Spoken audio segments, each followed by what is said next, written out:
Hello दोस्तों, अद्भुत कहानी संग्रह में आपका स्वागत है। आज की हमारी कहानी है सुकून। ये क्या बात हुई भैया, आपने पहले कहा था कि आप 15 तारीख को आकर माँ और पापा को अपने साथ ले जाएंगे। अब आप 2 दिन पहले कह रहे हैं कि आप नहीं आएंगे। अरे मैंने क्या जिंदगी भर का इनका ठेका लेकर रखा है। इनकी वजह से हम कहीं घूमने भी नहीं जा पा रहे हैं। देखा जाए तो अपनी कमाई का ज़्यादा हिस्सा तो इन्होंने आप पर ही खर्च किया है, फिर मैं ही इनकी जिम्मेदारी क्यों उठाऊं? अपने बड़े भाई उमेश को फ़ोन पर कहता है। उमेश बोला, ये क्या कह रहे हो? पापा ने मुझ पर कैसे ज़्यादा खर्च किया है? क्या तुम इसका हिसाब बता सकते हो? अरे जितना मुझे पढ़ाया उससे ज़्यादा तुम्हें पढ़ाया है। देखा जाए तो तुम पर ज़्यादा खर्च किया है। मैंने तो 12वीं तक पढ़ाई की, फिर नौकरी पर चला गया और तुम्हें 12वीं के बाद इंजीनियरिंग करवाया, साथ में कोचिंग भी करवाया। फिर पैसा किस पर ज़्यादा खर्च हुआ बताओ? किसका हिसाब ज़्यादा बनता है? अब जिसका हिसाब ज़्यादा बनता है उसे ही तो ज़्यादा करना पड़ेगा। रमेश बोला, ये सब मैं नहीं जानता। मैं अपने घूमने का प्रोग्राम बना लिया है और मैं यहाँ से उन्हें 2 दिन बाद उन्हें भेज रहा हूँ। अब वो आपके घर पर रहें या आपके दरवाजे पर, मुझे इससे कोई मतलब नहीं है। और इस बार तो घर और ज़मीन का भी हिसाब करना होगा।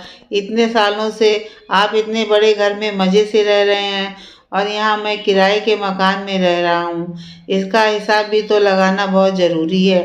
इतना कहकर रमेश ने फ़ोन रख दिया। रमेश की माँ विमला जी ये सब सुन रही थीं। लड़खड़ाते हुए कदमों से वो अपने कमरे में गईं। वहाँ उनके पति किशोरी लाल जी बोले, क्या हुआ विमला, तुम ठीक तो हो? तुम्हारे चेहरे का रंग क्यों उड़ा हुआ है? क्या फिर बहू ने कुछ कहा? विमला जी बोली, दूसरे घर की लड़की को क्या दोष दूं जब अपना ही बेटा स्वार्थी निकले। फिर विमला जी ने एक एक बात किशोरी लाल जी को बताई। किशोरी लाल जी बोले, विमला ये कलयुग है। आजकल के बच्चे माता पिता के लिए नहीं बल्कि संपत्ति के लिए लड़ते हैं। एक समय था जब माँ बाप के कदमों में लोग स्वर्ग ढूंढते थे। अब तो माँ बाप को बच्चे बंजर जमीन समझते हैं और फिर उसी जमीन के लिए लड़ते हैं। तो शायद हमारी किस्मत में ये सब भी देखना लिखा था। इतना कहकर दोनों रोते और एक दूसरे को सांत्वना देते थे। रमेश अगले दिन किशोरी लाल जी से बोला, पापा भैया के पास जाने का आप दोनों की टिकट करवा दिया है। आराम के चक्कर में आप लोग यहाँ हर बार चले आते हैं, वहाँ तो 1 साल भी नहीं टिकते हैं। इस बार भैया से बात कर लीजिएगा, या तो उस घर का आधा किराया मुझे दे दें या फिर आधा घर खाली कर दें, ताकि मैं अपनी मर्जी से उसे किराए पर लगा दूं या बेच दूं। किशोरी लाल जी बोले, बेटा तुम लोग संपत्ति के चक्कर में हमें क्यों भूल जाते हो? रमेश बोला, क्यों, सारी मलाई उन्हें ही नहीं खाने दूंगा। गांव का अनाज पानी भी वो अपने हिसाब से बेच देते हैं। उस झंझट में तो मैं पढ़ना नहीं चाहता, इसलिए मैं कुछ कहता नहीं हूँ। पर कम से कम जितना किराया मैं देता हूँ उतना तो मुझे मिलना ही चाहिए।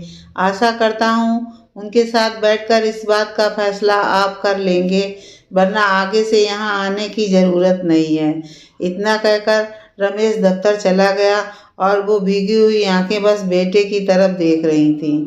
2 दिन बाद दोनों को रिक्शे में बिठाकर हाथ में कुछ पैसे देकर रमेश बोला, अब आपकी इतनी उम्र हो गई है कि गाड़ी पर तो खुद ही चढ़ जाएंगे, तो मुझे वहाँ जाने की क्या ज़रूरत है? वहीं रमेश की पत्नी किरण धीरे से पति के कान में बोली, हाँ तो ये कौन सा बच्चा है जो गुम हो जाएंगे, और गुम भी हुए तो कौन इस बोझ को अपने साथ रखेगा?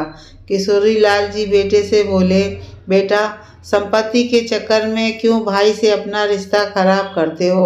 पैसा तो हाथ का मैल होता है, आज है कल नहीं, पर ये रिश्ते हैं जो जीवन भर साथ रहते हैं। रमेश बोला, पापा ये ज्ञान की बातें आप अपने पास रखिए। जीवन में ज्ञान की नहीं पैसे की ज़रूरत पड़ती है, और ये ज्ञान आप वहाँ जाकर उन्हें दीजिएगा।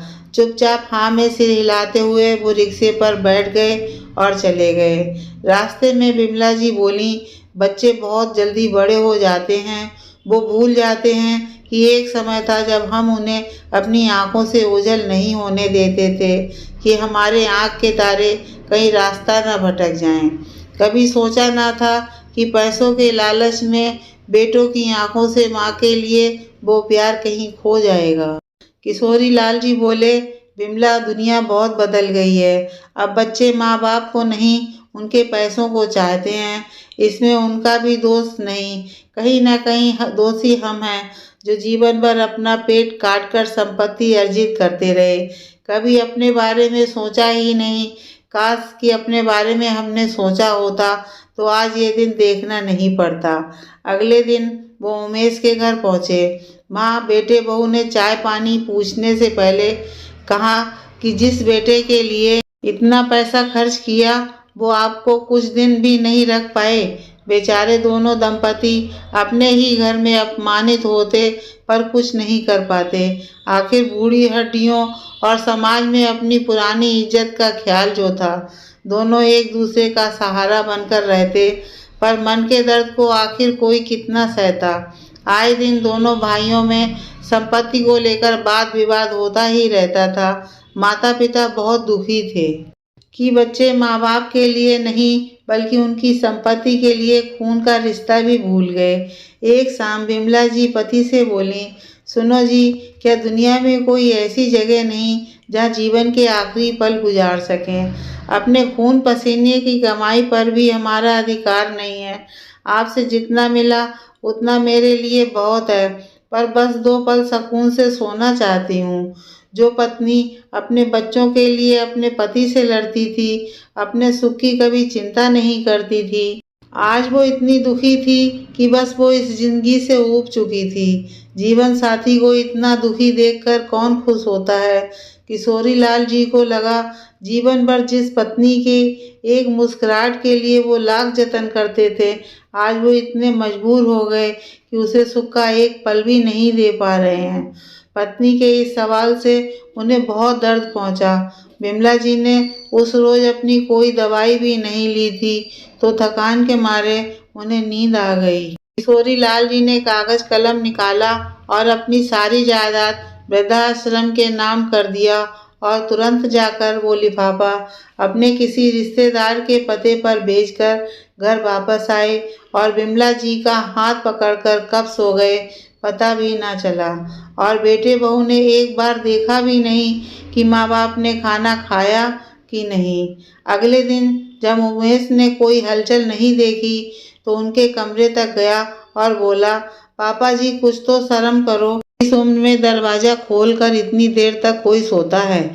बहुत देर बोलने के बाद भी जब कोई जवाब नहीं मिला तो वो कमरे के अंदर गया।